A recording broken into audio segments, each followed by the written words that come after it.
hopefully, as we're going forward, that even though we have seen an uptick in the number of Category 5s in over the ocean the last several years, hopefully that still deters them from making landfall in the U.S. Because if not, this is a scene that we're going to see repeated from these types of storms. And I can't stress enough how devastating it truly is. You don't want to be here during the storm. You don't want to be here after the storm. And our community is going to recover. We're going to be better. But it's definitely something that's going to leave a lasting impact.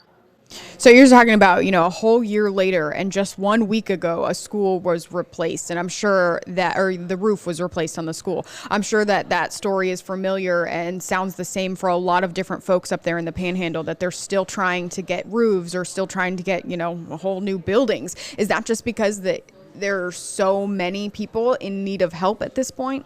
Yeah. So when you look at the tree damage and tree loss from Bay County to Jackson County, so that's covering up 4 county areas, 90 million trees were lost. And a lot of this area is a timber industry. So that's a lot of farms and a lot of communities that lost basically all of their sources of income.